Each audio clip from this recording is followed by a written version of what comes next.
la tarea, voy a ubicarla acá, a ver dónde está. Acá dice presentación y sustentación. Ahora, pero todavía no se está viendo mi pantalla, ¿no? Ya, no, Tengo que compartir pantalla, disculpe. todavía estoy con mi pantalla. ¿Se ve su pantalla o no? ¿Está Ahora sí. compartiendo pantalla? No, no, no. No, no, ahora sí está usted, profesor. Ah, ya, ya. Excelente, porque estaba un poquito confundido. A ver. Ay, ya, ya, ya. ¿Qué pasó con esto? Ah, ya estaba más abajo. Ahí está. Este es el trabajo que he dejado. Se supone que dice modelo. Se supone que es una diapositiva que ustedes van a elaborar para poder sustentar, ¿no?, todo lo que han avanzado de su trabajo de tesis, básicamente, ¿no? Entonces, es un modelo, nada más, ¿no? Entonces, en la primera parte, miren, la primera diapositiva, es una relación de los antecedentes que ustedes ya tienen.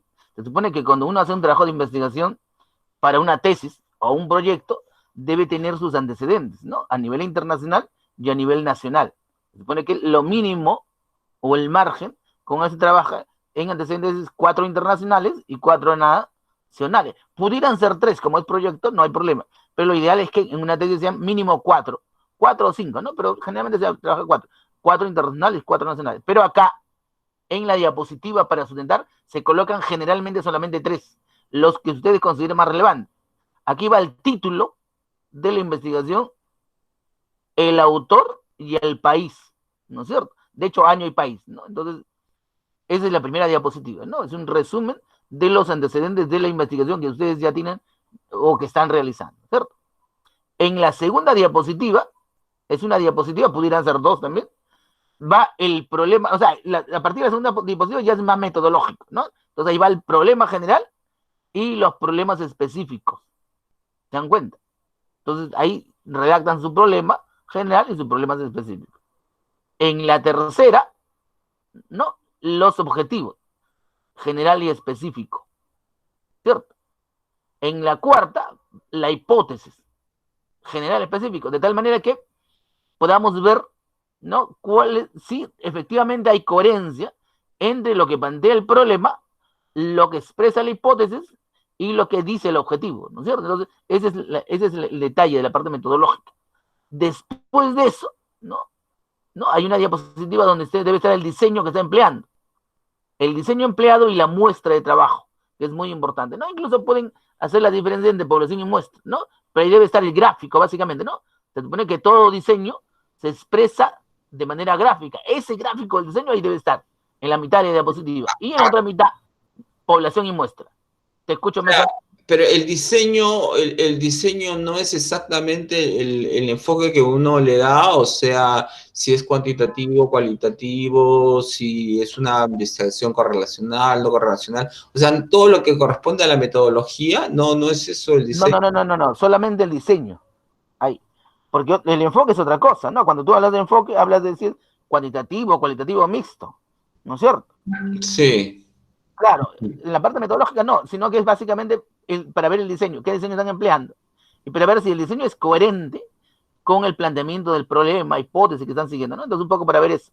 Y la Pero, muestra de trabajo. pero no entiendo. A ver, ¿puede darme un ejemplo, por favor, Sí, un ejemplo, profesor, A ver, una... espera, primero déjame presentar esto y después voy a presentarles un modelo de diapositiva de sustentación, ¿sí?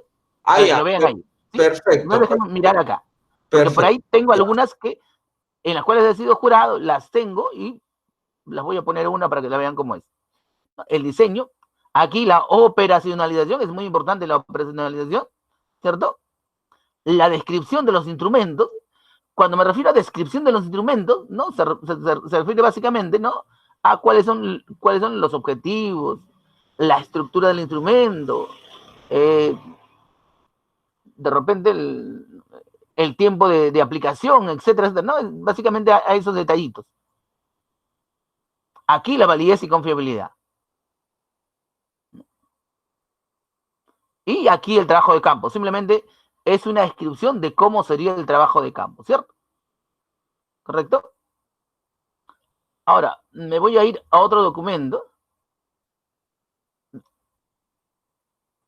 A ver. ¿Me están siguiendo, no? ¿Se ve lo que estoy haciendo, no? Se ve perfectamente, se ve perfectamente.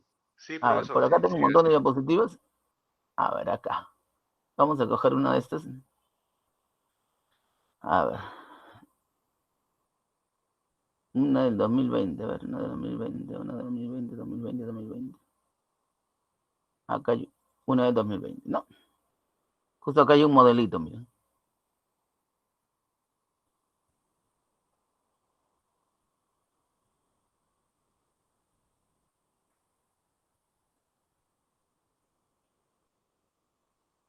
Ya, ahí logran verla, ¿logran verla? No, profesor, no se ve nada. ¿No se ve la diapositiva? No. Dejó de compartir, profesor, dejó de compartir para allá. A ver, a ver. Ah, tiene razón, se dejó de compartir. Vamos a compartir nuevamente, ¿ven?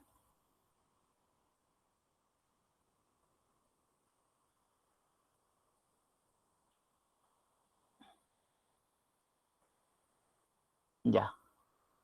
¿Ahora se ve el documento? Sí, profesor, se ve muy bien. Ya, voy a ampliarlo, a ver. Ya, ¿ahí se ve mejor? Perfectamente, perfectamente. Mire, esa es la presentación de la diapositiva. Mire, ¿no? Se supone que la primera diapositiva es el título de la diapositiva, la maestría en la cual están, ¿no? El apellido de ustedes y el año, ¿no? Y si ustedes quieren acá, una tabla de contenido, ¿no? Donde indique lo que van a presentar, las partes del trabajo que han desarrollado en la diapositiva, ¿cierto? En la segunda diapositiva debería estar, ¿cómo se llama? En el caso de ustedes, los antecedentes. Esta empieza con el problema, pero miren cómo ha presentado el problema, ¿no? Ahí está el problema, miren, ¿no? El problema general presentado. Debajo están la otra diapositiva están los problemas específicos, ¿no? Esa es una manera de presentarlo. Ahí está el objetivo, ¿cierto? Que de alguna manera es concordante con el problema, los objetivos específicos, ¿cierto? La hipótesis general, la hipótesis específica. Miren acá, ¿cierto? Este es el diseño, miren, ¿no? Este es el diseño, por ejemplo, este es un trabajo correlacional, ¿no? Yo veo acá el diseño correlacional. Variable 1, estrategias participativas, y variable 2, aprendizaje cooperativo, en un diseño correlacional, ¿no? Donde M es la muestra, o X la primera variable, y o Z, que debería ser Y, es la segunda variable, ¿no? Y al costado, miren, hay un cuadrito que dice población y muestra. ¿Se dan cuenta? Ahí está describiendo la población, que es una población estratificada, con su muestra, ¿no? Una población de 460 con una muestra de 210. Incluso indica la fórmula con la cual extrae en cantidad, en número, ¿no? Los sujetos de la muestra de la población, ¿no? Entonces, eso es lo que me refiero, ¿no? Gráfico del diseño y esquema de la población.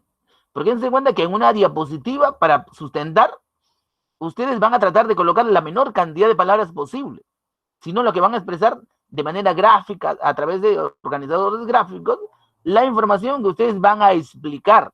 La idea es que en una sustentación o una presentación de este tipo, ustedes demuestren, lo repito ahí, el manejo que tienen de la investigación que ustedes han hecho. Y por lógica, si ustedes han realizado la investigación, la deben conocer muy bien. Tal es así que tienen la capacidad de poder incluso explicarla a partir de elementos puntuales que ustedes colocan en la diapositiva. Esa es la finalidad. Entonces, esta presentación va a ser como un ensayo, ¿no es cierto? Como un ensayo de lo que debe ser o lo que debería ser más adelante cuando ustedes no tengan la oportunidad de poder sustentar su trabajo de tesis. Entonces, esa es la finalidad, ¿se dan cuenta? Entonces, esta es esa diapositiva, miren, ¿no? Ahora, y la operacionalización, miren, ¿no? ¿Se dan cuenta? Miren. ¿Ven esta diapositiva? Jóvenes. Jóvenes. Sí se ve, profesor, se ve. Entonces, miren cómo ha graficado. Miren, en una sola diapositiva está, ¿no? Miren, la variable, sus dimensiones, ¿no? ¿No? Acá dicen incluso, no, cuestionario 24 preguntas, o sea, está indicando que tiene un cuestionario 24 preguntas, al costado está un cuadrito que dice validez, ¿no? con el valor de la validez por juicios expertos y la confiabilidad, ¿no? Que dice, no, validez a través de juicios expertos, donde se obtuvo un valor de 91,33% de validez. Confiabilidad a través de una prueba piloto por alfa de Cronbach con una confiabilidad de 0,88. Entonces, esa es la manera de presentarlo, ¿se dan cuenta? Entonces, la idea es que ustedes lo hagan para que por lo menos ya se den cuenta, ¿no?, de cuál puede ser un modelo posible de diapositiva que deben elaborar cuando les toque el momento de sustentarla, ¿no? Entonces, esa es la experiencia. Entonces, esa es la primera variable. Y lo mismo en el caso de la segunda variable, miren, ¿no? Eso es lo que quiero que hagan. Ahora, yo voy a subir un modelito de repente eso está faltando, para que ustedes se guíen. Me parece que es más adecuado. Entonces, yo mañana, que es domingo, voy a separar un modelito, ¿no?, donde se den todas las cosas que ustedes deben presentar, ¿no? No solamente eso, le voy a añadir un modelito para que puedan verlo, ¿sí? Me parece que es más adecuado así, ¿no? Y acá, miren, esa es la descripción del tratamiento estadístico, miren, ¿no? A esa descripción me refiero, ¿no? Cuando ustedes digan, no, describan cómo van a elaborar su tratamiento estadístico, a esto me refiero, ¿no? Por ejemplo, ¿qué dice acá? Este es un resumen de lo que ha hecho en el trabajo de campo, ¿no es cierto? ¿Qué me está diciendo de manera gráfica, no? Que el trabajo de campo se ha realizado a un nivel descriptivo y a un nivel inferencial. En el nivel descriptivo, ¿no?, hemos elaborado tablas, gráficos, porcentajes para poder determinar, ¿no?, en qué niveles se presenta en la realidad esa variable que han sido medidas, que básicamente hemos desarrollado tres niveles, ¿no es cierto?, alto, medio y bajo, para poder determinar los niveles de cada una de las variables por separado. Y en el caso del nivel inferencial, se empleó una estadística paramétrica, ¿no?, y se usó el R de Pearson, lo cual de alguna manera nos permitió poner a prueba la hipótesis y determinar que efectivamente la hipótesis planteada en el trabajo de investigación se cumple, ¿no?, de manera empírica, lo cual se ha demostrado, se ha comprobado a través del desarrollo de la estadística aplicada o trabajada, ¿no es cierto? Entonces, la idea es esa, ¿no? Esa es la descripción que les digo, ¿no? Lo otro es esto de acá que viene acá, sería si ustedes ya han recogido datos, o sea, esto de acá ya no. Ustedes se quedan acá, nada más que acá. ¿Se dan cuenta? Este es el resumen de cómo ustedes tienen que desarrollar su trabajo de campo, nada más. Incluso están las diapositivas que yo les he puesto, ¿ah? ¿Cierto? Esta es una idea que surgió de una... Yo me acuerdo que en algún momento fui asesor, bueno, en realidad varias veces he sido asesor en la Cantuta, conversando con una maestra, se nos ocurrió esta idea, ¿no? Y ella la plasmó en su diapositiva. Y de ahí se generó ese modelo, ¿no? Es un modelo que está que muchos lo presentan, por ejemplo, en algunos en la Cantuta, ¿no? Y que es muy adecuado, porque de manera resumida presentan las cosas. No, pero lo sigo mostrando para que lo vean ahí. Este es el trabajo de campo, pues, ¿no? La parte descriptiva, miren, se presenta de esta manera, y la parte inferencial, que es básicamente el desarrollo de la prueba de hipótesis, ¿no? Miren, esos son los pasos de la prueba de hipótesis. La conclusión y recomendaciones, y ahí se queda eso, ¿cierto? Ahí se queda eso. Ahí se queda eso, ¿no? Lo ideal es... No, voy a dejar de compartir un ratito. Lo ideal es hacer ese trabajo, ¿cierto? Entonces, hasta aquí alguna pregunta sobre eso. Yo el día de mañana voy a elaborar un modelito para ponerlo, ¿cierto? Pero por lo menos ya tienen una idea de lo que tienen que hacer, ¿cierto? Hasta aquí alguna preguntita, jóvenes. Bueno, lo que no he entendido es la última diapositiva, ¿no? Que es la que ustedes se supone que va a ser la de trabajo de campo. Esas cosas de inferencial y descriptivo, eso sí no lo comprendo. Pero un poquito, hoy día vamos a hablar un poquito también sobre eso, así que en la medida que lo repasen un poquito, se van a dar cuenta de que va a ser más sencillo el lenguaje, porque para poder entenderlo, primero tienen que leerlo un poquito. O sea, decía, ¿no? Uno de los cursos, una de las asignaturas que más esfuerzo académico requiere es el curso de investigación, porque requiere constantemente estar revisando material, porque incluso siempre, aunque uno maneje el tema de investigación, siempre hay algo nuevo que aparece. ¿Y dónde aparecen esas cosas nuevas? En los artículos científicos. Entonces, uno que está, de alguna manera, involucrado en el tema de investigación, siempre que tiene que estar revisando aquellos libros nuevos que aparecen, ¿cierto? Porque a veces hay algo interesante que uno no ha visto. Y sobre todo las investigaciones, donde en ese proceso los investigadores proponen modelos, formas diferentes de enfocar y de hacer investigación, ¿cierto? ¿No? Por ejemplo, nosotros tenemos los diseños en investigación, por ejemplo, tenemos los diseños regulares, los diseños mixtos, ¿no? Pero sin embargo están empezando a aparecer diseños híbridos, que es una mezcla, pero que en la medida que la comunidad científica los acepte, entonces no se aceptan como normales dentro del trabajo de investigación. Entonces hay que estar atento a todo eso, siempre es importante, ¿sí?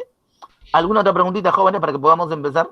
Si puede dejar, profesor, varios ejemplos sobre la sustentación, sería muy bueno para todos nuestros compañeros. Ya, yo voy a trabajarla el día de mañana temprano, esta diapositiva, modelo, para ponerla ahí, cómo debe ser la diapositiva, para que ustedes la tengan como modelo para ese trabajo y que les puede servir incluso para el proceso de sustentación cuando lo tengan que hacer, cuando lo tengan que elaborar, ¿cierto? Ya. ¿Sí? Entonces, me parece que empezamos ya, empezamos. Sí, muchas gracias, profesor, muchas gracias. Ok, no se pregunten. Cualquier pregunta, díganla de frente, además no se preocupen, estamos para poder explicarla. Voy a empezar a presentar. Y disculpen si he puesto mi diapositiva, no estoy muy simpático ahí. A ver, ¿dónde está? Acá está. Profesor, antes que empiece una consulta. Pero dime. Te escucho.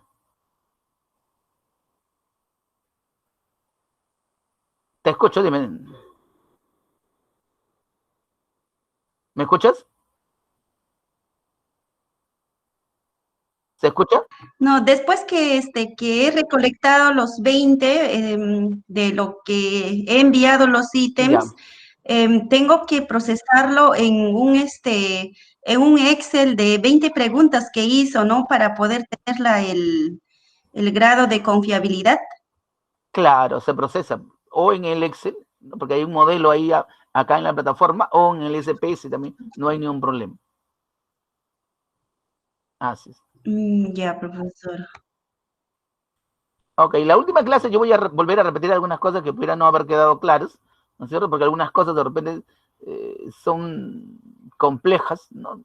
Sobre todo por el manejo del software SPS, o a veces porque no estamos acostumbrados a trabajar con fórmulas en el SPS, ¿no? Perdón, en el Excel, ¿no? Estamos acostumbrados a trabajarlo, el Excel, básicamente para elaborar tablas o gráficos, ¿no? Que es lo común que solemos hacer, ¿no? Porque nuestro trabajo no involucra más cosas.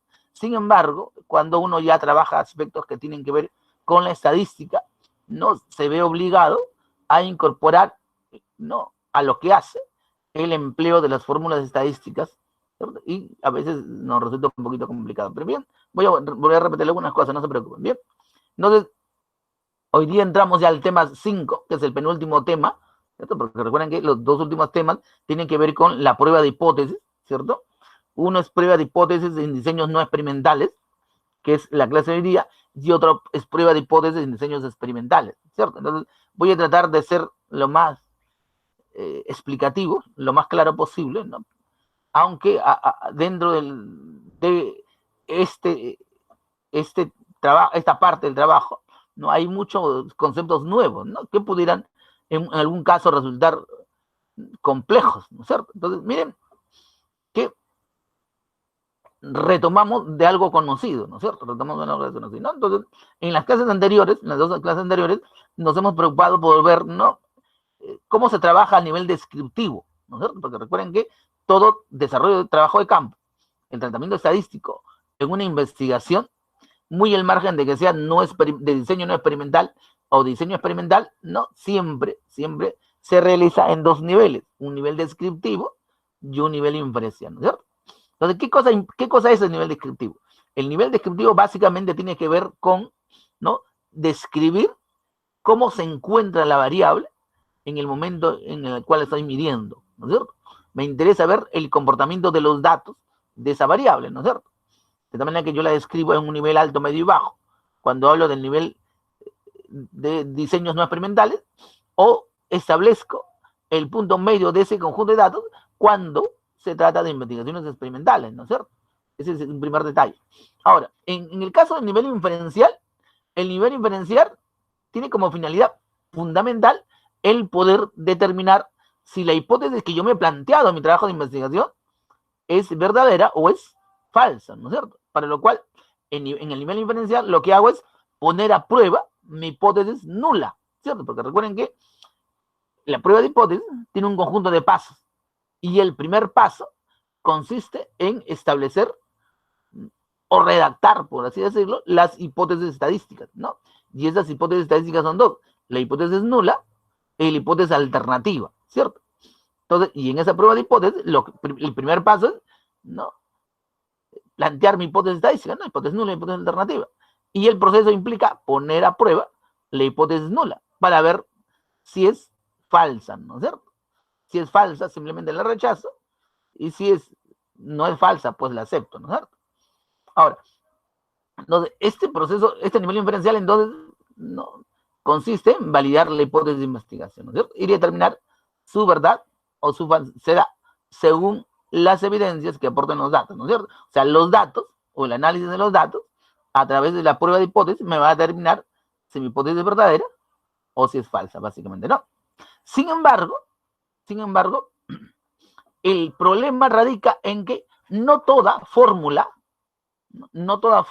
es adecuada, ¿no es cierto? Porque van a haber fórmulas específicas para cada caso. Van a decir, cuando yo hago una investigación no experimental, van a haber fórmulas específicas para la prueba de hipótesis no experimental. Y cuando hago investigaciones experimentales, van a haber fórmulas específicas, ¿no es cierto?, para el desarrollo de la prueba de hipótesis en esos diseños experimentales. El detalle es que esa especificidad se debe fundamentalmente al tipo de pruebas de hipótesis, ¿no es cierto? De tal manera que tengo que saber diferenciar entre lo que llaman las estadísticas paramétricas y las estadísticas no paramétricas, ¿no es cierto? Porque cuando hago mi prueba de hipótesis, o sea, yo puedo elegir entre una estadística paramétrica o una estadística no paramétrica, ¿cierto? El problema radica en que a veces hablamos de estadística paramétrica y hablamos de estadística no paramétrica, sin embargo no comprendemos su uso, ¿cierto? No comprendemos su uso, ¿no? En realidad resulta un problema, ¿cierto? He conversado mucho con muchas personas y a veces no entienden realmente la diferencia, ¿no es cierto? Solamente se basan en los supuestos, ¿no? Porque generalmente yo empleo una estadística paramétrica o no paramétrica en función de determinados supuestos, ¿no es cierto? Es decir, yo uso la estadística paramétrica cuando los datos tienen distribución normal y se cumple además el supuesto de igualdad de varianzas, ¿cierto? Pero en realidad eso lo que hace en realidad es confundirme más, ¿cierto? Porque me hablan, ¿no? Entonces, ¿cuándo es una estadística paramétrica? Cuando los datos tienen distribución normal y se cumple el supuesto de igualdad de varianza. ¿Y cuando cuando utilizo la distribución no paramétrica? Cuando no se cumpla la distribución normal y no haya igualdad de varianza, pues, ¿no es cierto? El detalle es que eso confunde mucho, ¿cierto? El problema fundamental radica en cómo los datos se distribuyen. Por ejemplo, miren acá, ¿no? Vamos a un ejemplo sencillo, ¿no? Ya en algún momento he tocado este ejemplo, ¿no? Por eso lo vuelvo a repetir, ¿no? Imagínense que yo tengo un aula, un salón, en la cual, ¿no?, tengo de repente 5 estudiantes, ¿no? A los 5 estudiantes les tomo un examen y saco el promedio y resulta que tienen el promedio de 14, ¿no? Un ejemplo que ya he tocado, ¿no? Yo podría suponer de que el rendimiento de todos los alumnos, ¿no es cierto?, o sea, yo podría pensar de que el 14 refleja realmente el promedio de todos los alumnos, ¿no es cierto? Pero si de pronto yo me pudiera revisar la nota de cada alumno, y de pronto me doy cuenta de que hay un solo alumno que tiene 20 y los demás están jalados, ¿no es cierto?, me daría cuenta de que efectivamente ese 14 no refleja el promedio de todos los estudiantes, ¿no es cierto? Entonces, en ese caso, se dan cuenta, la media no es un buen descriptor, o sea, no describe realmente el rendimiento de esos estudiantes. ¿Se dan cuenta? O sea, ¿por qué no describimos a los estudiantes? ¿Por qué? Porque hay al menos un alumno, ¿no es cierto?, que se sale del conjunto de nota de los demás alumnos, ¿no es cierto? Entonces, cuando ocurre eso, esos datos se distribuyen de forma asimétrica. ¿Se dan cuenta? Entonces, cuando yo utilizo la media, ¿no es cierto?, cuando los datos tienen distribución simétrica, es decir, todos los alumnos tienen un rendimiento promedio homogéneo, ¿no es cierto?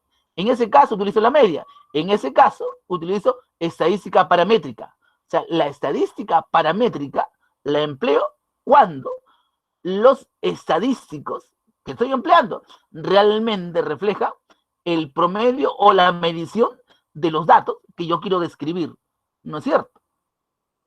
Cuando no ocurre eso, entonces yo empleo los estadísticos paramétricos, ¿cierto?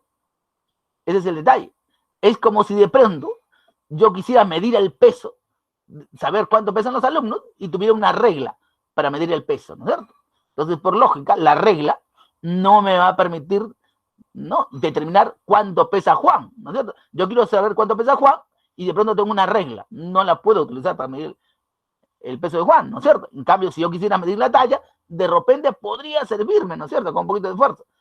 Ese es el problema, ¿no es cierto? Entonces, el estadístico paramétrico me sirve solamente en los casos cuando los datos tengan una distribución homogénea. Porque en esos casos hablamos de distribución simétrica. Y esos son los casos donde hay distribución normal, ¿no es cierto? Cuando los datos se salen de ese parámetro, no se comportan de manera homogénea o simétrica, entonces yo empleo los estadísticos no paramétricos. De manera estadística, lo decimos, ¿no es cierto? ¿Cuándo empleo estadística paramétrica? Cuando los datos tengan distribución normal. ¿Y qué cosa es distribución normal? Es distribución simétrica, ¿cierto? Y cuando la estadística no paramétrica, cuando los datos no tienen distribución normal, es decir, no hay distribución simétrica. Una manera sencilla, una manera simplísima de poder darme cuenta es, ¿no?, tengo un conjunto de datos, saco la media, la mediana y la moda. Entonces, cuando la media, la mediana y la moda están iguales, son iguales, o idénticas, o parecidas, vamos a decir, entonces esos datos tienen un comportamiento simétrico, distribución simétrica. Yo empleo estadística paramétrica. Cuando la media, ¿no?, en valor es diferente al valor de la mediana, diferente al valor de la moda, entonces yo me daría cuenta de manera simple de que mis datos no tienen distribución simétrica, ¿no es cierto?, sino asimétrica, ¿correcto? ¿Hasta aquí alguna preguntita? ¿O creo que los asuste? A ver, ¿alguna pregunta, jóvenes? Profesor, entonces lo básico es saber sacar la media, la mediana y la moda, y eso Claro. se puede hacer por el Excel mismo, ¿no es cierto? Claro. Y ya, entonces uno puede sacar la media, la mediana y la moda de los datos que ha recolectado, y según eso, si la media, la mediana y la moda coinciden, estaríamos hablando de una estadística paramétrica. Claro. Si se diferencian relativamente, entonces estaríamos hablando de una estadística no paramétrica. Así es, así es. Ya. Así es. Muchas gracias, profesor. Ok, ese es el caso más básico, ¿no es cierto? Ese es el caso más básico. Ya cuando ustedes avancen, se van a dar cuenta de que hay estadísticos más complejos para poder hacerlo, ¿no es cierto? Entonces, una primera, la cuestión más simple es esta, ¿no es cierto? Es la cuestión más simple, ¿no? Ahora, entonces, como dice acá, ¿no? Entonces, una prueba de hipótesis, para realizar una prueba de hipótesis, yo tengo que saber diferenciar, ¿no?, cuáles estadísticos son de tipo paramétrico y cuáles estadísticos son de tipo no paramétrico. Ese es algo fundamental e importante, ¿no es cierto? Ahora, empleo a nivel estadístico, ¿no es cierto? O sea, un poquito más elaborado ya. Yo empleo una prueba paramétrica cuando se cumplen un conjunto de supuestos. Ese primer supuesto, los datos tienen distribución normal, o sea, distribución simétrica, y se cumple la homogeneidad de varianza, es decir, las varianzas son iguales. Generalmente, o sea, lo común, generalmente es que esos supuestos se cumplan en variables cuantitativas, ¿no? ¿no? Medidas de manera discreta o continua. Sin embargo, no siempre ocurre eso, ¿no? Porque vamos a tener variables cuantitativas, discretas o continuas, pero que sin embargo no tienen una distribución simétrica. Y en ese caso, yo estaría empleando las pruebas no paramétricas, ¿cierto? Entonces, esta es una regla, pero que no se cumple en la realidad, ¿no? ¿No? Porque una cosa es lo que diga la estadística, pero otra cosa es lo que ocurre en la realidad, ¿no? Generalmente lo que realmente determina el empleo de las pruebas paramétricas o no paramétricas es la forma como los datos se distribuyen. Eso es lo más importante, ¿no? Antes discutíamos, me acuerdo mucho, de que decíamos, ¿no?, variables cualitativas, estadística no paramétrica, o pruebas no paramétricas, y variables cuantitativas, no, pruebas paramétricas, ¿no? Antes lo común era eso. Sin embargo, cuando comenzamos a imbuirnos más con la estadística, nos dimos cuenta que en realidad lo que mandaba era cómo los datos se distribuyen, porque básicamente las pruebas paramétricas son específicas para medir en casos donde los datos tengan distribución simétrica, ¿cierto? Si los datos no tienen distribución simétrica, entonces la prueba paramétrica no funciona, porque realmente, como les dije en el ejemplo, el promedio, por decirlo así, no refleja el rendimiento del conjunto.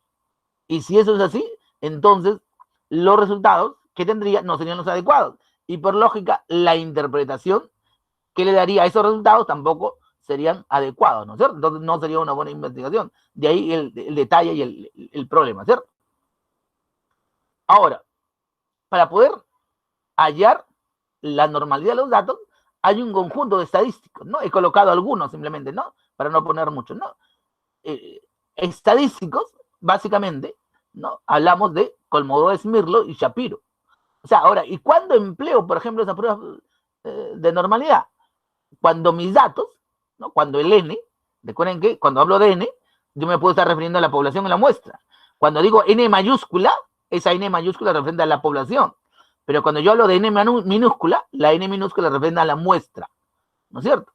Ahora, pero cuando N es grande, es decir, cuando N es mayor que 50, entonces empleo Kolmogorov-Smirnov. ¿Se dan cuenta? Cuando N es pequeña, o sea, N menor que 50, entonces yo empleo Shapiro. Dicho de otra manera, siempre que yo haga investigaciones no experimentales, ¿no? Empleo Kolmogorov-Smirnov para poder determinar si mis datos tienen o no tienen distribución normal. Y cuando yo realizo investigaciones experimentales, empleo Shapiro-Wilson. Ah, Shapiro dice, ¿no? Shapiro-Wilson, ¿no? Entonces, ese es el detalle, dicho de otra manera, ¿no? Ahora, el detalle también ocurre de que los estadísticos a veces no se ponen de acuerdo, ¿no? Ustedes van a encontrar libros donde dice que cuando N es mayor que 30, ¿no es cierto? ¿Por qué? Porque para algunos N es grande cuando tiene más de 30, pero para otros N es grande cuando tiene más de 50. Pero no nos preocupemos de detalles, simplemente si N es mayor que 50, Kolmogorov-Smirnov. Si N es menor que 50, Shapiro-Wilson. O dicho de otra manera, ¿no es cierto? Cuando realizo investigaciones no experimentales, porque las poblaciones y las muestras son más grandes, entonces Kolmogorov-Smirnov, y cuando trabajo con investigaciones experimentales, empleo preferentemente Shapiro-Wilson, ¿no es cierto? Entonces, ese es el detalle. Ambas me sirven para poder determinar la normalidad de los datos, ¿cierto? ¿Correcto? ¿Hasta aquí alguna preguntita? Profesor, lo que ocurre es que se trata ahorita de desarrollar o hablar sobre las investigaciones no experimentales, ¿no? Y como que está mencionando experimentales y no experimentales a la vez, entonces eso confunde un poco. No, sino que estoy hablando primero de las pruebas de normalidad. Sino que lo primero que tenemos que diferenciar es las pruebas de normalidad. Se supone que en toda investigación tenemos que averiguar si los datos tienen, bueno, sobre todo en investigaciones cuantitativas, ¿no? Porque en las cualitativas no hablamos de eso, ¿no? Hablamos de otras cosas. En investigaciones cuantitativas tenemos que determinar cómo hallar la normalidad, ¿cierto? Sino que el detalle es que hay varias pruebas de normalidad, de hecho hay más de 10, pero las más conocidas son esas dos, ¿cierto? Sino que estas tienen un requisito, ¿no? Que tiene que ver con la cantidad de elementos de la muestra, nada más, ¿cierto? Nada más que ese detalle, ¿cierto? Ahora, ese es por un lado de las pruebas estadísticas. Aparte, ¿no? También hay los gráficos que me ayudan, por ejemplo, ¿no? Por ejemplo, algo que se ve en muchas tesis y que complementa, ojo, estos gráficos complementan. Algunos pueden utilizar solamente el gráfico, no hay ningún problema, pero generalmente cuando uno hace investigación, emplea una prueba de normalidad y lo complementa con un gráfico, generalmente, ¿no? Con un histograma de distribución normal, ¿no? Entonces, miren acá, de manera visual, ¿no? De manera visual, ¿no? Supuestamente, este gráfico muestra, ¿no? Que los datos tienen distribución homogénea, miren, ¿no? Distribución simétrica, miren, ¿no? Ahí está la curva. Si yo trazara al medio de la curva una raya de manera perpendicular, una línea de manera perpendicular, yo podría ver que la cantidad de la derecha es semejante o proporcional a la cantidad de la izquierda. Es decir, hay simetría entre el lado derecho y el lado izquierdo, ¿no es cierto? Se supone que esa simetría se debe a que la misma cantidad de datos que hay a la derecha debe haber a la izquierda, ¿no es cierto? Entonces, cuando los datos se distribuyen de manera homogénea, ¿no es cierto? digamos 50% a la derecha, 50% a la izquierda, dicho de una manera, o 48, 52, ¿no es cierto? De una manera proporcional, entonces hay simetría. Y esa es distribución normal, ¿no es cierto? Pero si yo tengo 100 datos y de repente hay 30 a la derecha y hay 70 a la izquierda, entonces no hay una distribución proporcional, ¿cierto? Entonces, en ese caso, estamos hablando de asimetría. Esos datos no tienen distribución normal. Y por lógica, visualmente, en ese gráfico, se vería rápidamente, ¿no es cierto? Entonces, esos gráficos me permiten expresar eso. O sea, yo puedo hallar la normalidad a través de un conjunto de fórmulas, pero también la puedo expresar de manera gráfica, ¿no es cierto? O a través de un histograma, o incluso a través de un gráfico de cajas, ¿no? Por ejemplo, yo veo este gráfico de cajas, miren la caja, miren la caja, ¿no es cierto? Hay una rayita en medio, que es el valor de la mediana, ¿no? Entonces, miren que la proporción del lado de la parte de la caja que está hacia arriba es proporcional a la parte que va hacia abajo. Entonces, se supone que hay una distribución homogénea en los datos, ¿no? Entonces, de manera homogénea también lo puedo presentar, ¿no? Ese es el detalle, ¿no? Un gráfico de cajas, por ejemplo, no, es un gráfico en forma de una caja rectangular en la cual en un conjunto de datos yo hallo los cuantiles, ¿no? Sean estos cuartiles o percentiles. Y eso me permite establecer o dibujar la caja y ver de manera visual si hay simetría en los datos, ¿no? Si hay simetría en los datos, ¿no? Pues supuestamente si hay simetría en los datos, entonces la cajita, ambos lados de la caja serán proporcionalmente simétricas, ¿no?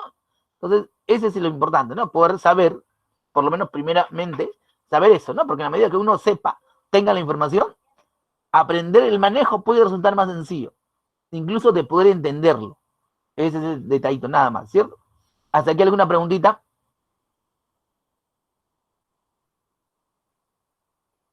¿Alguna preguntita, jóvenes? Ahora, no quiero entrar al concepto de dispersión o asimetría para no confundirlos, pero ahí está la información para aquellos que lo quieran mirar con más calma, o incluso pueden preguntarse, no hay problema. Ahora, miren, cuando... Eso es cuando ya entramos a trabajo de campo, ¿ya no, profesor? Trabajo de campo, así es, trabajo de campo, excelente, trabajo de campo, ¿no? Entonces, miren, acá hay un ejemplo, ¿no? Se supone que cuando trabajo con el SPS, miren acá, cuando trabajo con el SPS, para hallar con Monroe de Mirlo, ¿no es cierto? Aquí está el conjunto de pasos, ¿no? Para que lo miren con calma. Y acá hay un ejemplito, ¿no es cierto? Por ejemplo, un estudiante de maestría, ¿no? Dice acá un estudiante de maestría desea determinar si los datos recolectados de la aplicación de un cuestionario para medir el servicio educativo presentan o no distribución normal, ¿no? Entonces, se supone que hay un conjunto de 40 datos, ¿cuánto hay? 20, 30, 40 datos, ¿no es cierto? Y en este caso, vamos a trabajar con Monroe de Mirlo, ¿no es cierto? ¿No? Estamos aquí partiendo de la concepción de que n es grande cuando n es mayor que 30, por si acaso, ¿no es cierto? Pues estuviéramos pensando que n es mayor que 50, entonces deberíamos dar Shapiro, ¿no es cierto? Entonces aquí nuestro pensamiento es, si n es mayor que 30, entonces utilizo con Monroe de Mirlo, nada más, ¿cierto? Porque alguien me podría decir, ¿no es cierto? A ver, entonces, acá están mis datos, supuestamente lo paso a la máquina, realizo este conjunto de pasos y la máquina me va a arrojar esta fórmula, miren, ¿no es cierto? Que es la fórmula con Monroe de Mirlo, ¿no es cierto? Ahí está, miren, el nombre de la variable, servicio educativo, aquí está el valor de n, no, aquí le pone n mayúscula, pero el valor de n se supone que n es igual a 40, porque son 40 datos. Lo primero que me arroja es el valor de la media, ¿cierto? Y lo que más me interesa es el nivel de significancia de la prueba, miren, que es 0,195. 0,195, ¿cierto? Entonces, cuando hallamos una prueba de normalidad, porque estas son básicamente pruebas de normalidad, cuando utilizamos una prueba de normalidad para determinar si los datos tienen o no tienen distribución normal, o dicho de otra manera, tienen o no tienen distribución simétrica, ¿no? El punto para poder interpretarlos es el nivel de significancia. Entonces yo utilizo el nivel de significancia para poder interpretarlo.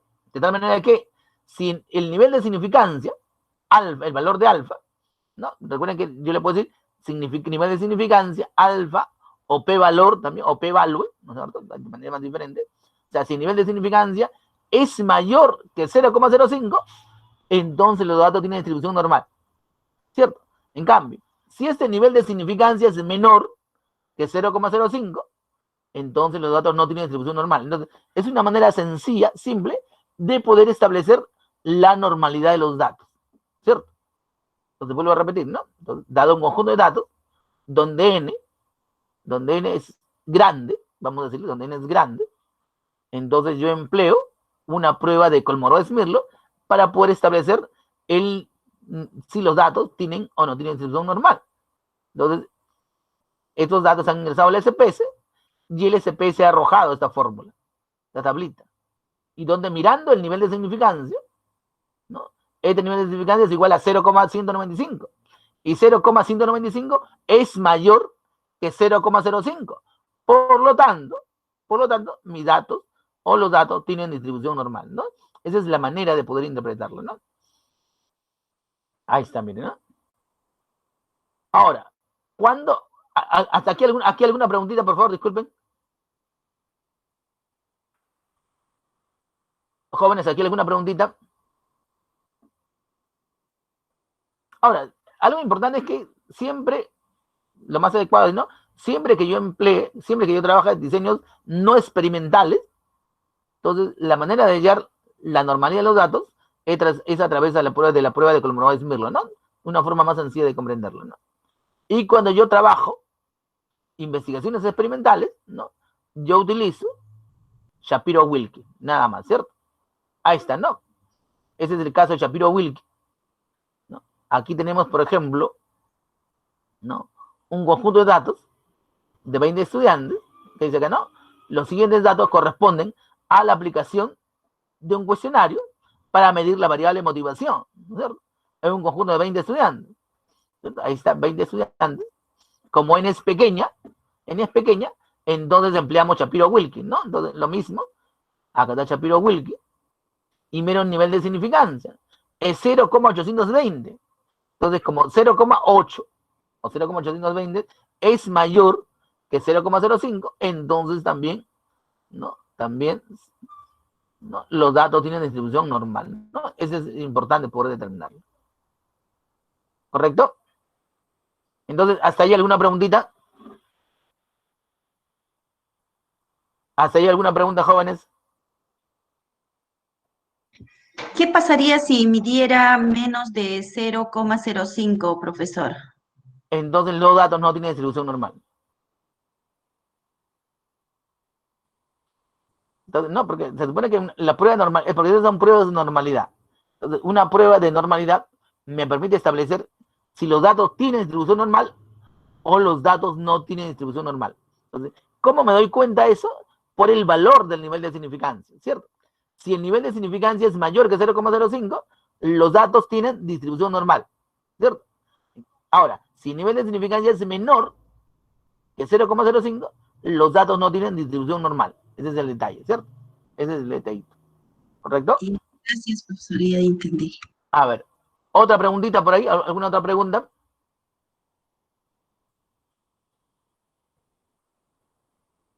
¿Alguna otra pregunta? Bien, entonces miren, dentro de las pruebas estadísticas, no, porque siempre hay un conjunto de pruebas estadísticas, en el caso de diseños correlacionales, en el caso de diseños no experimentales, ¿no? Recuerden que dentro de los diseños experimentales podemos tener diseños correlacionales, diseños comparativos o diseños explicativos, lo que algunos llaman, ¿no?, correlacional causal, ¿no? Algunos le dicen correlacional causal, otros empleamos el término de diseño explicativo para poder diferenciarlo de los correlacionales, ¿no es cierto? Ahora, entonces tenemos los diseños correlacionales, los comparativos y los correlacionales causales, denominados por otros explicativos, ¿no es cierto? Algunos ponen dentro de los explicativos de los experimentales, no es así, ¿no? Dentro de los explicativos son correlacionales causales, nada más, ¿cierto? Ahora, cuando yo quiero, por ejemplo, cuando tengo un diseño correlacional, ¿no?, yo tengo opción entre las pruebas paramétricas y las pruebas no paramétricas, ¿no es cierto? Ahora, pruebas paramétricas para diseños correlacionales, tenemos el R de Pearson, ¿no es cierto? Cuando yo tengo una investigación donde quiero establecer la relación entre solamente dos variables, ¿no es cierto?, puedo emplear o Pearson o R de Pearson, como le dicen, o Rho de Spearman, ¿no es cierto? Recordando que Pearson es una prueba paramétrica cuando los datos tienen distribución normal y Spearman es una prueba no paramétrica cuando los datos no tienen distribución normal. Ambos, Pearson y Spearman, establecen la correlación entre dos variables, ¿cierto? Entre dos variables, ¿cierto? Ahora también Tau de Kelder, ¿no es cierto? Ahora, si yo quisiera establecer la relación entre dos variables, entre más de dos variables, entonces yo ahí sí puedo emplear una regresión lineal cuando los datos tienen distribución normal, ¿cierto? Cuando los datos tienen distribución normal, ¿cierto? Porque el caso de Tau de Kendall también mide el nivel de correlación entre dos variables, ¿cierto? Cuando no tiene distribución normal, al igual que Spearman. Solo que la diferencia es que no, Kendall la empleo cuando tengo muestras pequeñas. Por ejemplo, yo quiero establecer la correlación entre dos variables con 30 datos, no, que no tienen distribución normal, entonces Tau de Kendall, ¿no es cierto? Pero sin embargo, quiero establecer la correlación entre dos variables en un conjunto de datos de 150, 180, 200, 300, entonces yo empleo Spearman, ¿no es cierto? Spearman es para muestras grandes y Tau de Kendall para muestras pequeñas. En cambio, Pearson no se hace problema, ¿no? Pearson chiquito, grande, no hay ningún problema. No hay ningún problema, ¿no? Y regresión lineal cuando tengo más de dos variables, ¿no? Este es el caso de correlacionales, ¿no? Y lo demás lo dejo ahí para no confundirlos. ¿Hasta aquí alguna preguntita?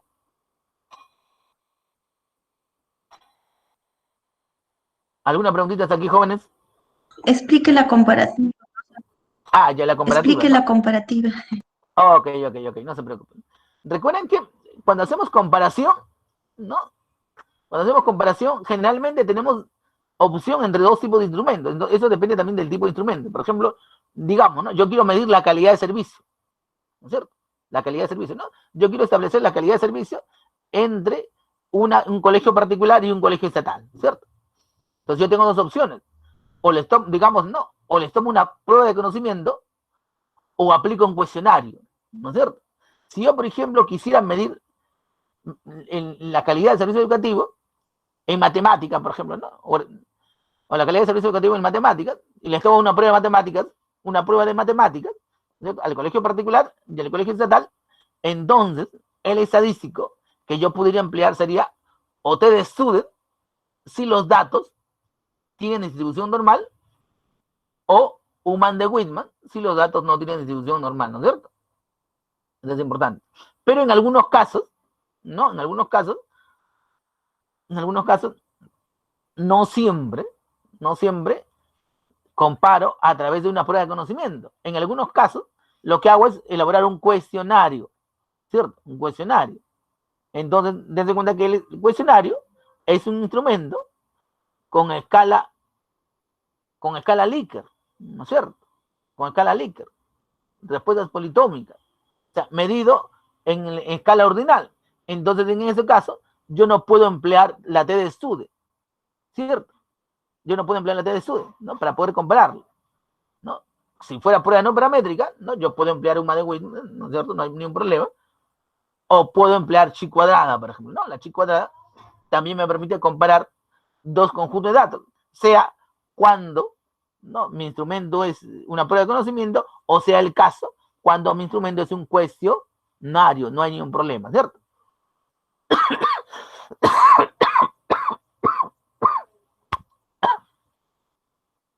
¿Correcto? Ahora, cuando quiero comparar más de dos conjuntos de datos, ¿no? Yo puedo emplear Kruskal-Wallis, si no tiene distribución los datos, o puedo emplear el ANOVA, ¿cierto? El ANOVA también me sirve para poder comparar datos, ¿cierto? Eso es muy, muy importante, ¿no? Porque recuerden además, cuando yo elaboro cuestionarios, generalmente los convierto a rangos, ¿no es cierto? Alto, medio y bajo, ¿no? O bueno, regular o malo, ¿no? O deficiente, regular y bueno. Entonces, en ese caso, yo voy a estar transformando la variable cuantitativa a cualitativa y por lógica tengo que emplear pruebas no paramétricas, como puede ser, ¿no? Chi cuadrada, ¿no? O otros casos, ¿cierto? Ahora, en el caso, por ejemplo, de los explicativos, ¿no? Generalmente la forma más sencilla de poder trabajar en estos casos es con coeficiente de determinación, tanto en el caso de los de distribución normal o los que no tengan distribución normal, ¿no? Ahora, ¿qué es el coeficiente de determinación? Simplemente es el R al cuadrado o el ρ al cuadrado. Por ejemplo, ¿no? Se me ocurre, ¿no? Yo quiero medir la relación entre el clima institucional y la calidad de servicio educativo, ¿no es cierto? Entonces lo mido con Pearson, ¿no? Imagínense que establezco la relación entre el clima institucional y la calidad de servicio educativo y es igual a 0,70 de repente, ¿no? Pero de repente me interesa, además de medir la relación, saber, ¿no?, cuánto de la calidad de servicio encontrada en institución depende del clima institucional, ¿no es cierto? Entonces elevo eso 0,70 al cuadrado. Entonces tendré que el R al cuadrado es igual a 0,49, lo que significaría de que el 49% de la variación encontrada en la calidad de servicio educativo depende, ¿no?, de la variación del clima institucional, ¿no es cierto? O sea, depende del clima institucional. Entonces, de esa manera, yo puedo explicar el puntaje obtenido en la variable 2 respecto a la relación que tiene con la variable 1, ¿no es cierto? Esos son los coeficientes de determinación, ¿cierto? Que es básicamente el R al cuadrado o el ρ al cuadrado, ¿cierto? Entonces, para eso me sirve. Entonces, estas, de alguna manera, son diseños de tipo explicativo. La misma función cumple la regresión lineal, pero cuando tenemos más de dos grupos más de dos muestras, ¿no es cierto? Dos, tres muestras. Perdón, más de dos o tres variables, ¿no? Acá hablamos de muestras, aquí hablamos de variables, ¿no? Más de dos o tres variables, y aquí también cuando tenemos más de dos, ¿no? Cuando tengo más de dos variables, regresión lineal, si son paramétricas, y cuando tengo más de dos variables, en el caso de explicativos, el chi cuadrado, ¿no es cierto? Eso sí se puede trabajar así, ¿correcto? ¿Alguna otra preguntita, jóvenes? ¿Se escucha, no? ¿Se está escuchando? ¿Se escucha?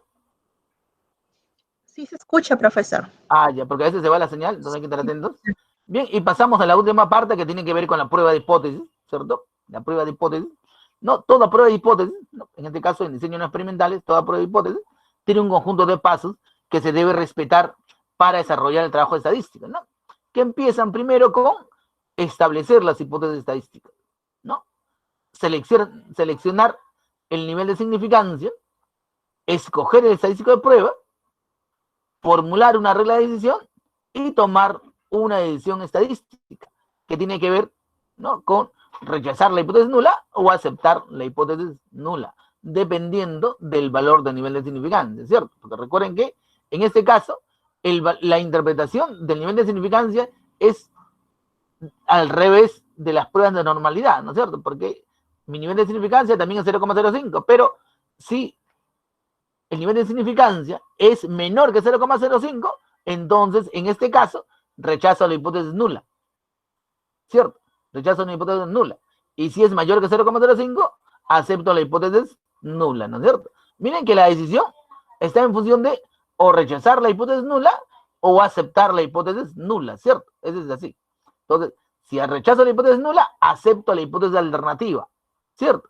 Si acepto la hipótesis nula, rechazo la hipótesis alternativa. Ese es el esquema, en realidad, de trabajo, ¿no? Entonces, miren, acá hay un ejemplo, ¿no? Vamos a un ejemplo práctico. Ahí están los datos para que puedan verlo también. Se supone que un investigador plantea la siguiente hipótesis, ¿no? Dice, ¿no? Existe relación directa y significativa entre la mediación pedagógica y el aprendizaje ubicuo, ¿cierto? Entonces hay que analizar lo que dice esa hipótesis. ¿Qué dice, no? Existe relación directa. O sea, ¿qué me está diciendo que existe relación directa? O sea, al decir relación directa, me está diciendo que el resultado de la medición de la relación entre las variables es positivo, ¿cierto? Y esto quiere decir de que cuando aumenta la primera variable, también aumenta la segunda variable, ¿no es cierto? Eso es lo que me quiere decir, ¿no?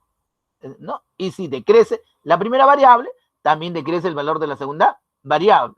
Esa es una relación directa, ¿no? Lo contrario sería si me diría, ¿no? Existe relación inversa, ¿no? Porque la relación inversa quiere decir que cuando una variable aumenta, la otra disminuye. o cuando una variable disminuye, la otra aumenta. Por ejemplo, imagínense que yo quiero establecer la relación entre hábito de estudio y rendimiento académico, ¿no es cierto? Cuando una persona estudia más, ¿no es cierto?, tiene mejor promedio, o sea, mejor rendimiento, ¿no es cierto? Y si una persona no estudia, por lógica su promedio va a caer. O sea, esa es una relación directa. Lo diferente sería decir, no, existe relación entre el nivel de estrés y el rendimiento académico, ¿no es cierto? Una persona cuando está más estresada, su rendimiento baja, ¿no es cierto? Cuando tiene menos estrés, claro, si estudia, entonces su rendimiento va a subir. Entonces ahí hay una relación inversa, ¿no? Porque a más estrés, menos rendimiento. A menos estrés, más rendimiento. Entonces, esa es una relación inversa. Entonces aquí lo que me está diciendo es que hay una relación directa, ¿cierto? Es decir, cuando hay una buena mediación pedagógica, supuestamente hay un nivel adecuado o pertinente de aprendizaje ubicuo en los estudiantes. Eso es lo que me está diciendo. Además, esa relación es significativa. ¿Se dan cuenta? ¿Qué quiere decir significativa? ¿No? De que, ¿no es cierto?, de que en realidad hay una relación válida, ¿no es cierto? La significatividad tiene que ver con la validez de la relación, ¿cierto? Ahora, entonces, supuestamente se ha medido la variable de mediación pedagógica y el aprendizaje ubicuo en una muestra de 30 sujetos, de 30 alumnos, ¿no? 30 alumnitos. ¿Cierto? Entonces, ahí están los datos. Ahí están los datos de la variable, mediación pedagógica, ¿cierto? Sus dimensiones, ahí está, ¿no? Se supone que la variable es mediación pedagógica, sus dimensiones, mediación personal, ahí está, mediación didáctica, mediación disciplinar y mediación instrumental. Las dimensiones de la variable mediación pedagógica, en este caso. Y aprendizaje ubicuo, sus dimensiones, entorno virtual, experiencia distribuida, contexto cultural y reflexión compartida, ¿no es cierto? La variable mediación pedagógica con sus dimensiones y la variable aprendizaje ubicuo con sus dimensiones. Entonces, ahí está el dato de los 30 estudiantes. Entonces, lo primero que hacemos es hallar la distribución normal de los datos. ¿Cierto? Es lo primero que se suele hacer. Entonces, ¿no? Cuando hallamos la distribución normal de los datos, también establecemos una prueba de hipótesis. Ese es el paso, en realidad, ¿no? Y la prueba de hipótesis es de esta manera, ¿no? Primer paso, la hipótesis estadística, ¿no? Nula y alternativa. La hipótesis nula señala que no existen diferencias significativas entre la distribución ideal y la distribución normal, ¿cierto? Y la alternativa, existen diferencias significativas, ¿no? Segundo paso, seleccionamos el nivel de significancia, para la presente prueba, el nivel de significancia es 0,05, se escoge el valor del estadístico, ¿no? Como en este caso, n es menor que 0,50, ¿no?, o n es pequeña, empleamos Shapiro-Wilkin, ¿no? Miramos el nivel de significancia y miramos que, por ejemplo, miren, la significancia de la primera variable es 0,09, es mayor que 0,05, y la segunda variable, su nivel de significancia, es 0,90, ¿no? 0,946. Entonces, ambas variables son mayores que 0,05. Por lo tanto, los datos tienen distribución normal, ¿cierto?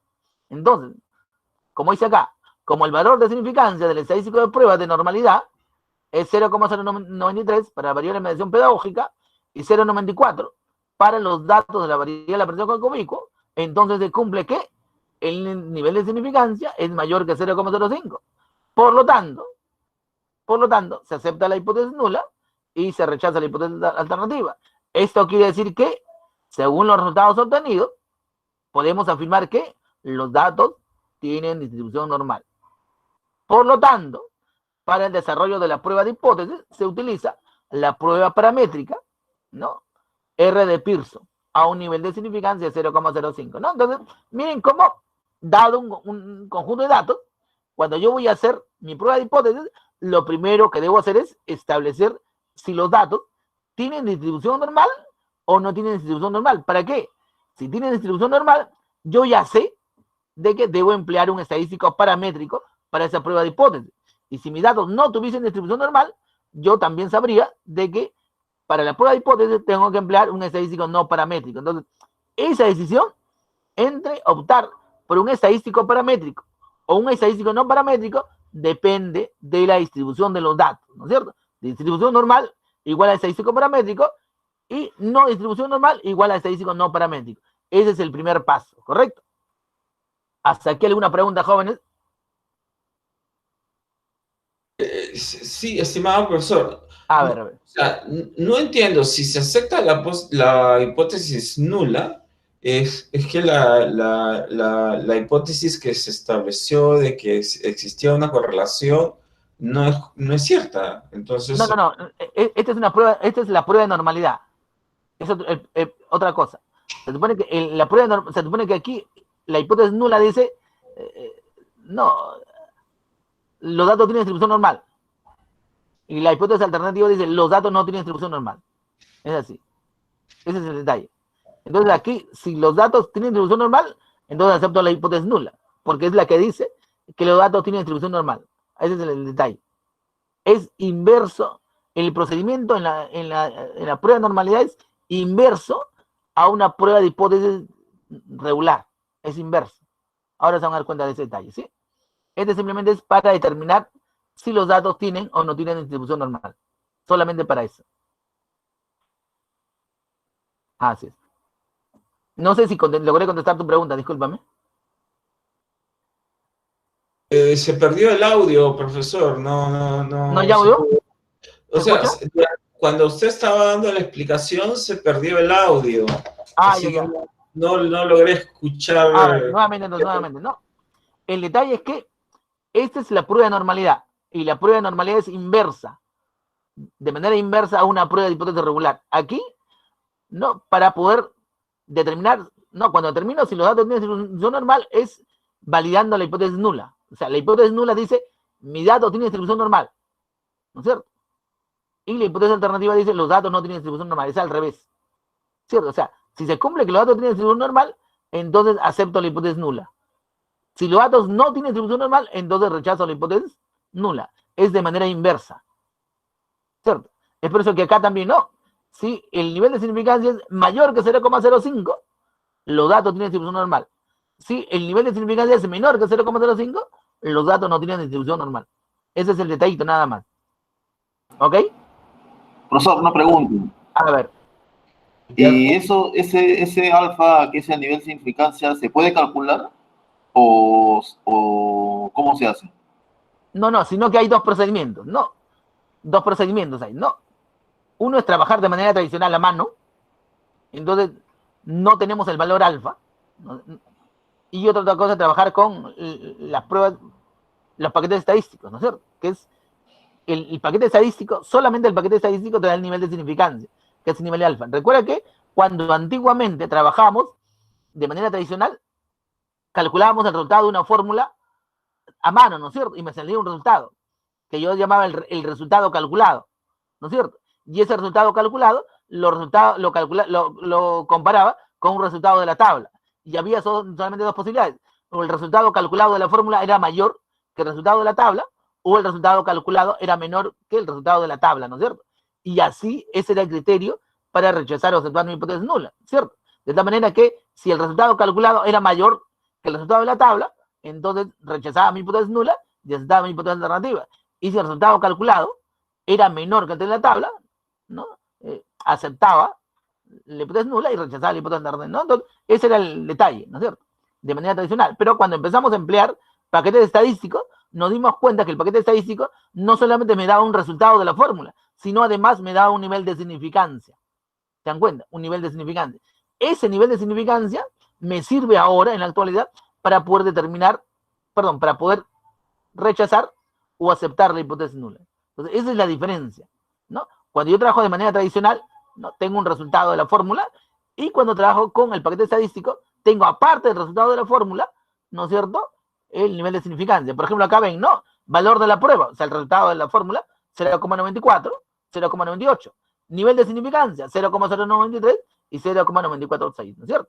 Entonces, depende de la modalidad de trabajo para hallar la fórmula, para resolver la fórmula. Si lo hallo con paquete estadístico, solamente en ese caso voy a obtener el nivel de significancia.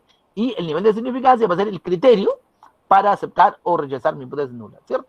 Ese es el detallito. Esa es la riqueza del paquete estadístico, ¿no? Porque antes, incluso cuando lo trabajábamos de manera tradicional a mano, ocurría mucho de que si a cualquier descuido, porque somos seres humanos, en cualquier descuido, justo en ese momento alguien te hablaba, te equivocabas en el resultado, ¿no? Y podíamos equivocarnos. Entonces, en el paquete estadístico ya no hay esa posibilidad. No nos equivocamos. Si es que ingresamos los datos de manera correcta, ¿no? Porque si en el proceso ingresamos algún dato de manera incorrecta, entonces ahí sí nos equivocamos, por lógica, ¿no? Entonces las equivocaciones son diferentes. Pero ese es el detallito ahora, ¿no? Somos más felices con eso, ¿no? Porque incluso lo hacemos más rápido. Entonces, miren cómo ahora lo que tenemos que hacer más es saber teóricamente qué fórmulas debo emplear y segundo, ¿no? Manejar el paquete estadístico y lo tercero, que también es mucho más importante, es aprender a interpretar los resultados. Eso es fundamental, ¿no? Manejo de la estadística, teóricamente por lo menos, manejo de la máquina y la interpretación de los resultados, que debe ser una cuestión importante, ¿no es cierto? Bueno, otra pregunta por el que has explicado, si antes se hallaba así, si antes se hacía de manera tradicional, se calculaba el resultado de los datos, todo, por fórmula, ¿cómo se asumía el nivel de significancia? No teníamos nivel de significancia antes. No, sino que, ¿te acuerdas que antes trabajábamos con una tabla? Ajá. Trabajábamos con una tabla, ¿no es cierto? Simplemente para tomar la decisión de rechazar la hipótesis nula, simplemente comparaba el resultado obtenido con los valores de la tabla. Nada más. Creo que ya se asumía alfa igual a 0,05 y ahí salía el resultado, si era mayor o era menor, nada más, ¿no? Claro, se puede equiparar con eso, pero no trabajamos con nivel de significancia. Lo que hacíamos era la campanita de Gauss, ¿de acuerdo? Hacíamos esa campanita y ahí trazábamos nuestro punto crítico, ¿no? Y decíamos, esta es la zona de rechazo y esta es la zona de aceptación. Si mi dato cae dentro de la zona de rechazo, rechazo la hipótesis nula. Si mi dato cae dentro de la zona de aceptación, ¿no? También trabajaba sobre eso, ¿no? Antes era así. Incluso hacíamos un gráfico, me acuerdo antes, ¿no? En cambio, ahora ya no hacemos ese gráfico. Ese gráfico es para poder explicar la comparación entre el valor obtenido y el valor de la tabla, nada más. Lo que sí hay que manejarlo, sí. Eso sí hay que manejarlo. Porque puede ser de que nos encontremos en una sustentación, de repente un profesor tradicional, porque a veces todavía hay, ¿no? Que todavía le gusta trabajar, ¿no? Porque saben que los profesores mayores tienden más a trabajar de manera tradicional, que es resolviendo de manera manual los ejercicios, y está menos apegado a la máquina, ¿no? De repente porque no le gusta hacerlo, ¿no? Entonces va a querer que tú le expliques, ¿no? Y te puede decir, no, ¿y cuál es el criterio para poder, te puedes preguntar, no, porque incluso te puede decir, no, ¿y cuál es el criterio para poder rechazar o aceptar la hipótesis nula? Entonces tú ya debes saber qué es el nivel de significancia. Y te puede decir, no, ¿y qué? Podrías compararlo, te puede decir, no, podrías compararlo, ¿y cómo emplearías y en qué casos utilizarías el resultado de la fórmula o el del estadístico para poder determinar si rechazas o aceptas la hipótesis nula, ¿no? Un poco por ahí podría ser la otra pregunta, ¿no? Entonces yo tendría que saber, ¿no? ¿Qué resultado te sirve para poder compararlo con un valor hipotético de la tabla? De tal manera que tienes dos posibilidades, ¿no? O es mayor que el valor de la tabla o es menor que el valor de la tabla. Y en función de esas comparaciones, tú decides si rechazas o aceptas la hipótesis nula, ¿no? Entonces un poco por ahí. Entonces uno debe estar preparado para contestar eso. Entonces simplemente uno siempre cuando va a exponer, a sustentar, se reúne con su asesor por lo menos 2 veces y el asesor lo primero que debe hacer la primera vez es decir, no, estudia esto, y después en la próxima, ¿no? El asesor te hace sustentar, ¿no? Porque así es, le hacemos ensayas, ¿no? Y el asesor te corrige y te hace plantear por lo menos 20 preguntas. Entonces tú debes resolver por lo menos el 80% de las preguntas debes saber absolver. Si no puedes absolver las 80 preguntas que tu asesor te hace en la práctica de sustentación, entonces te dice, tú todavía no estás preparado, ¿no es cierto? Eso es así. Esa es la manera como trabajamos. Entonces, uno para poder mandar a su asesorado, tiene que verlo exponer para ver el nivel de manejo y conocimiento que demuestra del trabajo realizado, y segundo, cuál es la capacidad de poder responder a las preguntas, ¿no? Porque a veces, no, de repente expone bien, pero no sabe responder, ¿no? Si se queda callado, entonces significa que no tiene manejo. Lo único que ha hecho es memorizar su exposición. Entonces, todo eso es importante. Entonces, un asesor te debe guiar por ahí. Incluso te explica algunas cosas que podrían no estar claras, ¿no? Porque siempre en una sustentación nos gusta mucho saber si efectivamente el graduando ha hecho su tesis. Y generalmente hacemos preguntas sencillas para eso. Y las preguntas para eso no son difíciles, son preguntas sencillísimas. Son tan sencillas que a veces no nos damos cuenta de eso. Pero sin embargo, si tú lo has hecho, sí sabes responderlas, ¿no? Sí sabes responder. Ese es importantísimo. Bien, ¿alguna otra pregunta, jóvenes? Disculpen.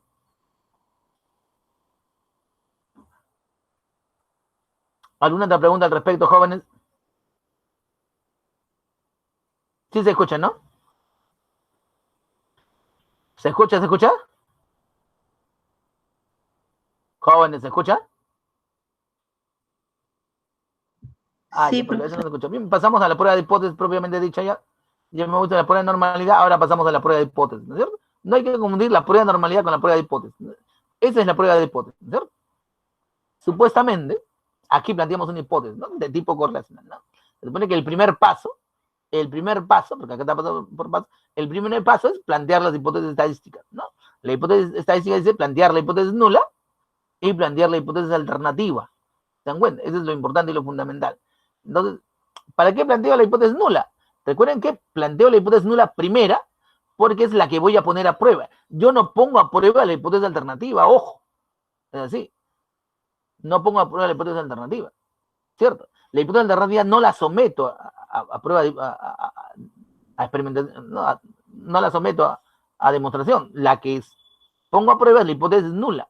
Yo determino si la hipótesis nula es verdadera o es falsa. Entonces, si la hipótesis nula es falsa, la rechazo y acepto la hipótesis alternativa. No porque sea verdadera, sino porque no hay evidencias que prueben lo contrario. Eso es importante tenerlo en cuenta, ¿no es cierto? ¿No? Y lo mismo la hipótesis nula, y lo mismo, no, si es verdadera la hipótesis nula, la acepto y rechazo la hipótesis alternativa. No porque haya prueba de su falsedad, simplemente porque la otra es verdad, resultó verdadera, ¿no es cierto? ¿Correcto? Entonces planteo la hipótesis nula, que es la negación de la hipótesis alternativa. En segundo paso, el segundo momento es seleccionar el nivel de significancia. Yo tengo dos posibilidades. O digo que alfa es igual a 0,05, o mi criterio de alfa es 0,05, o mi criterio de alfa es 0,01. ¿Cierto? Sino que en ciencias sociales yo empleo el nivel de significancia de 0,05. 0,05. ¿No? Eso es importante poder notarlo, ¿no? 0,05. ¿Qué implica esto? Profesor, profesor, disculpe, pero está mal planteada la hipótesis nula. A ver. Porque ambas hipótesis dicen lo mismo. Disculpa, ahí sí hay un error, se me pasó, disculpa. La hipótesis nula debe decir no existe relación. Tiene razón, gracias. Sino que a veces copio y pego, disculpen. Pero tiene razón, ahí va un no, hay que corregir eso. Buena aclaración, Mesa. Excelente. Yo no me había dado cuenta, lo había copiado nomás, creo. A esa por la rapidez, pero tiene razón, debe decir no existe relación directa y significativa, y la otra es existe relación directa y significativa. Excelente, Mesa. Mira que tú vas a tener promedio más alto hasta ahora, Mesa. Cumple todo que tú vas a tener promedio más alto, ¿eh? De hecho que sí, Mesa. Excelente. Entonces, la hipótesis nula es la negación de la hipótesis alternativa, y la hipótesis alternativa es la hipótesis de trabajo. El segundo paso es seleccionar el nivel de significancia, que en nuestro caso es 0,05. Tercer paso, escoger el estadístico de prueba. Ya como hemos determinado la normalidad de los datos y sabemos que nuestro dato tiene distribución normal, entonces nuestro estadístico es un estadístico paramétrico, ¿cierto? Como es correlación, ¿no? Es Pearson, ¿cierto? Entonces, miren que después de trabajar en el SPS nos arroja una fórmula, ¿cierto? Pero ojo, acá hay un detallito importante. Cuando el SPS me arroja una fórmula, no debemos colocar esa fórmula de manera directa, ¿no? De manera directa al trabajo. Tenemos que reelaborar la tabla, de tal manera que mostremos de manera directa la relación solamente entre la primera variable, que en este caso es mediación pedagógica, y la segunda variable, que es aprendizaje ubicuo. Esta es la manera de presentar la tablita, miren, ¿no? Entonces, miren, ahí está la tablita, ¿no? Se supone que está, ¿no? Correlación de Pearson entre mediación pedagógica y aprendizaje ubicuo. Su nivel de significancia y N son los datos que necesito. Y solamente de las dos variables. no del cruce, ¿cierto? Entonces miren acá, se supone que en una muestra de 30 sujetos, ¿no es cierto? No, el resultado de la fórmula de correlación de Pearson es igual a 0,70, ¿cierto? Y miren que hay 2 estrellitas, ¿cierto? 2 estrellitas significa que es significativo al 0,01. Y una estrellita significa que es significativo al 0,05. Ese es el significado de la estrellita, ¿cierto? Ahora, además de 0,70, miren, es un resultado positivo. ¿Qué me indica eso? De que la correlación entre mediación pedagógica y aprendizaje ubicuo es directa o positiva. Es decir, cuando hay mejor mediación pedagógica, hay un mejor nivel de aprendizaje ubicuo en los estudiantes. Eso es lo que quiere decir. Segundo, el resultado es 0,70, ¿cierto? Entonces yo debo tener una tablita de comparación. 0,70 significa que es una relación alta, ¿cierto? Porque cuando tenemos una relación de 0,39,